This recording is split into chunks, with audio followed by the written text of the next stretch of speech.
appearing to be split as well. So you may have to look left. This title of the talk was actually given to me by 20 years or so ago by Dr. Abu Bakr Ahmed, one who never missed a Nabic since its very beginning. There's one more brother here from New York. He actually spends time between here and Bangladesh. His name is Brother Josie. And I just want to mention of him a little bit. He will oftentimes post something in Facebook, and then he will say, Cinta Korak. And he will never explain to me what the Quran is about. So today, I know despite all the difficulties, again, I begin with thank you very much for this forum. Assalamu alaikum to everyone. I bear witness that there is no God but Allah, and Muhammad is sallallahu alaihi wasallam, the last of the messenger. The talk, the title is, It's Still the Right Time. And I will try to go as much as possible. Looks like I may have started the problem right from the get-go. I can get it first a little bit. You cannot see half of it, it looks like, or you can see both of them. I want to share first with a map, like no other map. This map looks like this, if you can see it. There is a red spot somewhere. 5% of the world's population lives in that red spot. 5%. An equal number, 5% of the people lives in the blue region. Did you get the idea? 5% of the world's population lives in the red spot, and 5% of the world's population lives in the blue spot. That leaves 90%. And that 90% of the population is everywhere else that's, for the time being, is covered in white. 10% of the world's Muslim population happens to live in Bangladesh. In 1991, when the Nabic was started, from the get-go, why Bangladesh? We are global, and why would we even focus to that? We have kind of remained true to this, that by working for supporting thing in Bangladesh, you are actually helping 10% of the Ummah. So it's not a matter of joke, 10%. The next slide that I have, this is a slide, if you can see, I think on this side you can see, all the countries, their have a population a little bit more than Bangladesh. And that happens to be the United States, where we are sitting, happens to be in Brazil, happens to be in China, India, Pakistan, and Indonesia. That's where more people live. So I'm kind of giving context. 10% of the Muslim population lives in the place of Bangladesh. And there's only about 6 or 7 countries that are larger than Bangladesh. And it is 10% of the Muslim world. So generally, lately, this is what I keep on hearing. Why you should not give to Nabic. So one of the reasons that is stated is, oh, well, our GDP is growing and it's high enough. People are floating with money. That's how we convey it. Our per capita income is rising. We are about to become Singapore. And if you did not like Singapore, we'll find some other place. But we are about to become Singapore. And so therefore, just go to sleep. People need nothing from us. And if you look at this particular graph that I have, this is from Daily Star, and it predicts the GDP for us through 2026. It's prediction. The current number is at 2022. And we go on, and there's two charts in there. The blue is for Bangladesh, and slightly red is for India, just for comparison. And it tells me that until about 2026, it looks like our per capita income is going to exceed that of India. Now I want to talk about truth. So far, that's what you picked up. So I want to talk about truth. So being a professor who kind of deals a lot with mathematics, let me tell you how we calculate average. If you have a balance, and on one side a man with lots of money, oodles of money, and on the other side a poor soul, on the other side. And if there's only two people in Bangladesh, just two, average will be just in between the two. Is that true? Average income will be just between the two. Okay, put your third man. Put your fourth, fifth, sixth, seventh, and you keep on adding it. Eventually you will see, and as I'm going to demonstrate to you, what we are never told in Bangladesh. We are only talked to about GDP. Sounds good. We are making a lot of money. $2,800 a year per head. So according to this calculation, if there was a rickshaw driver and has a family of husband and wife and two children, that's a four of them, they're making $10,000 a year. Is that so? It is not so. So I keep on adding more people, and what you will eventually see is the state of income disparity, and I want you to understand it. And I'm comparing between 1973 and now, which is about 2022. I did not make up this graph. These graphs are taken straight from figures from the banks and other places.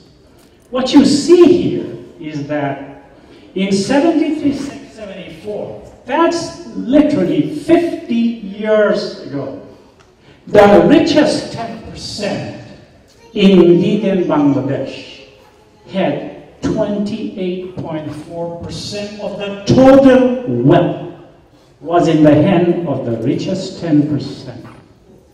Move forward 50 years today, and today is 2023. I'm looking at the number I had the government on, 22.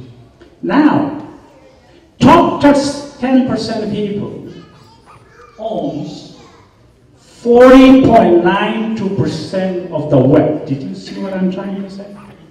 In 50 years, the 10%, if it's the same 10%, by the way, it's not the same 10%, because the population has grown too, remember that. So I have got more wealthy people, but the top 10% now holds 40% of the wealth. And the bottommost row, it tells me, in the last 10%, if you keep on going, you will see eventually there is not much left for the lower people in the society. On the right side, there is something called Gini coefficient, which I know it sounds little mathematical, but I want to tell you this.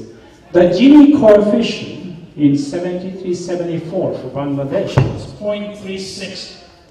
Today, it's 0.499. That's as good as 0.5. It tells us we are in a crisis mode.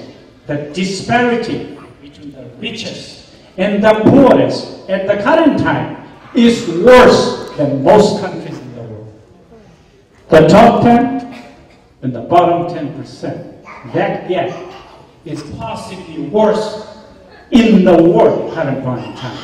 America's Gini index is even lower than 0.49. We may say, okay, Google's owners own this, and this and that. But even for that, the top 10% and the disparity with the bottom 10% in the United States is far better than the 10% there and the lower 10%. So that's enough about the economy. which was 28.4, has moved to 40.9 in 50 years. So I wanted to go to this next possible slide. If you can see, at the same time, over all these 50 years, there's declining investment in education, in health, and social protection. That's what our lowest 10% needs more than anyone else. Of the total amount the government spends in a year, less than 2% goes to education, 2.37% all the health sector, and 2.57% in social protection. And by the way, this percentage has not changed over these 50 years. Most money is spent somewhere else. In these three categories, that percentage has remained the same. Just if I look at education, which happens to be my area, 2%. 50 years ago, people from Malaysia, Korea, Indonesia were coming to Dhidar, East Pakistan for higher education. Is that true? Today, we go there. Is that true? Nobody is coming. Today, we are the one who are actually going. That tells you the investment really hasn't happened. So the next slide, issues for the coming decades, and this is what I'm trying to pitch, is education, hopefully with ethics, and I'm going to spend a little time, my last one part of the talk is just on that. Health, we have talked about law, hopefully with compassion, and social protection, hopefully on time, before we have lost all the people. And we also have certain programs also in the United States that partly for two reasons. We are here. We are American. We are continue to be here. We have vulnerable people here. Muslims or non-Muslim, doesn't matter. We have them. We need to have our contributions here. Yes, it also satisfies Internal Revenue Service. In order to get a 501c3 characterization, they would ask, how much are you spending in the United States? Oh yeah, so it serves all of those purposes. And we have been having a lot of success in that program. This next slide that I have, you can see, is an interesting slide. It tells the corruption rating from backwards, not from the top. So in 2001, we had a rank, we were #1 in the world, most corrupt. And we remained as such for a couple of years. And then we might have gotten a little better, but remember, there are more countries in these 50 years. So if you look at that, really we have stayed about at the same place. Now we are possibly the 12th most corrupt country. This slide should tell you something. This is from Swiss bank. And I want you to take it back when you think. In Swiss bank, these are the amount of the money that are being deposited in Swiss bank. And this is in Swiss francs, not dollar or mark or euro, it's in francs. And if you look at it that this past year, the account deposited by Bangladesh increased by 55%. So the money that we are stashing there, our fewer people, whoever that number is already grown by 55%. This rate is highest in the South Asia. And in terms of total deposit, Bangladesh is the second highest because there are more billionaires than India. Did you understand that? So we are putting most money in the Swiss bank while we are coming to you because we want to take money in a different direction. If you are, would favor what I'm going to describe to you. Now, why would anybody invest in Bangladesh? And I know the next few slides are the slides or nearly similar slides I have used before. The reason I think you want to invest in Bangladesh, brother and sister, is simply this. It It's not the word of Plato that necessity is the mother of invention. It is true even in Bangladesh. This is a phenomenal, enterprising group of people. It didn't matter which government it is, the people are so enterprising. They can do amazing stuff. Whoever, kind of says, oh, we are now this country or that country, is because of the enterprising nature of our people. So, and I'm saying even in Bangladesh this is true. So this next slide that I have is an example of that. Do you see this example? Okay, I'll wait for a while. This is outside the masjid, where people are scared losing their slippers or shoes. This brother knows how to fix his sandal, has a lock. The only thing he doesn't have the patents. If he had the patent, he was going to make millions out of that. Okay? That was the past. In the recent time, I have seen even improvement on that. So every time I go to Bangladesh, I keep on looking for slippers. So the next slide that I'm going to say, look at this one. One on the left is a masjid, a more technologically oriented masjid. And on the right is not the masjid, it's outside masjid. So the masajids are actually spreading technology outside. These tells you how innovative our people are. Okay? Do you agree to this? This is not a joke. It tells who they are. So, look at this one, brothers and sisters. Have you ever known Kentucky Fried Chicken? In Bangladesh, it is Kader Food Center. Next time, if you go to Jahangirnagar University, it's right outside. As you're driving by, stop there, because you need to stop there.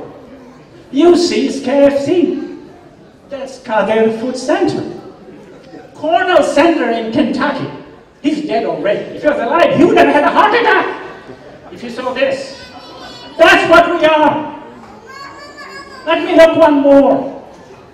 Look at this, Albert Einstein. E equal to mc squared. This is energy equal to milk time coffee squared. Is that okay? This is a man pushing his trolley, selling his coffee, but is equal to mc squared. The man has no idea about general theory of relativity, but he knows his connection with his energy and the coffee and the sugar that he's going to give to you. Okay, the next slide that I have. This is a unique one. It's called motorization, and I spent a little bit of time to tell you this. Look at this brother. He's on a bicycle. He rolls about it. That helps get water out from below. The water then gets wet. Bodna, is that okay? Look at this. How do you get water? Get a motorcycle or bicycle, run it around, and eventually to Bodna. Now you can go to bathroom or any other places you go, but that's the way to get to the water. This next slide I want to tell you because I actually saw it and I went to took time to spend on it. By the way, this is an eco-cooler that requires no electricity in Bangladesh. So in Bangladesh, where we lose power daily, 8 hours, 9 hours, 10 hours, these brothers, they figured out the problem. How to solve air conditioning when there is no electricity. So look at this. They get more or less equivalent of our 2-liter bottle from maybe Coca-Cola and a 2-liter bottle and slice it right there. And they take this cylinder through which air comes in, and then the air goes out through the small hole in the front. So, air comes in from the left side and goes out through the narrow neck on the right side.